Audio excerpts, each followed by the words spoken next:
చెప్తారు కదా వాళ్ళే, మన కార్యకర్తలు మనం చూసుకోపోతే ఎట్లా, కార్యకర్తలను చూసుకోవడం అనేది మన బాధ్యత, అలా చెయ్యకనే గతంలో దెబ్బతిన్నాము, కార్యకర్తలకు న్యాయం చేస్తున్నాం అని చెప్తారు. ఇది కామన్ గా జరిగేది, జనం కూడా దాన్ని అంగీకరిస్తున్నారు కదా. పార్టీలకు అతీతంగా, కులాలకు అతీతంగా, మతాలకు అతీతంగా, వర్గాలకు అతీతంగా ఇచ్చి రెండింటో కూర్చోబెట్టారు. వాటన్నిటితో ఇస్తామంటున్నటువంటి వాళ్ళు కావాలని కోరుకున్నారు. దెన్ ఎవరి తప్పు? ఇప్పుడు అదే కంటిన్యూ అవుతుంది అంతే.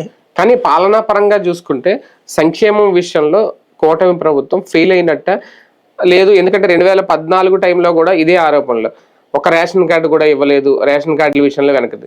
ఇప్పుడు అక్కడక్కడ మచ్చుకిస్తున్నట్టున్న రేషన్ కార్డులు కానీ కొత్త ఏమి ఇవ్వలేనప్పుడు కొత్తగా సంక్షేమ పథకాలు ఎలా అమలు అవుతాయి? అంటే నేను మీకు ఇందాకనే చెప్పా, మనీ ఒక్కొక్కళ్ళ యాటిట్యూడ్ ఒక్కొక్కరు ఉంటుంది. ఇప్పుడు ఫర్ ఎగ్జాంపుల్ నేనున్నాను అనుకోండి, నా దగ్గరకు వచ్చే సంపాదన, నేను సంపాదించుకునే సంపాదనలో నాకు ఒక ఆలోచన ఉంటుంది. నెలకి ఇంత ఖర్చు పెట్టాలి నేను, అది కుక్కలకే ఖర్చు పెడతానా, ఆవులకే ఖర్చు పెడతానా, లేకపోతే ఇంకో దానికి ఖర్చు పెడతానా, ఇది నా యాటిట్యూడ్. ఇంకొకళ్ళు 100 సంపాదించే మనం ఇంకో 10 రూపాయలు సంపాదించుకోవాలి కానీ నెల ఎందుకు తగలేయాలనేటటువంటి వాళ్ళు ఉంటుంది. ఒక్కొక్క యాటిట్యూడ్, వీళ్ళిద్దరి యాటిట్యూడ్ లో ఒక భిన్నత్వం ఉంటుంది. కానీ ఇక్కడ ప్రభుత్వం కదా, అది ప్రభుత్వానికే, ప్రభుత్వాల పాలసీలు కూడా ఉంటాయి. ఇప్పుడు కాంగ్రెస్ ప్రభుత్వం 100 రూపాయలు పంపిస్తే చివరికి 10 రూపాయలు చేరేది.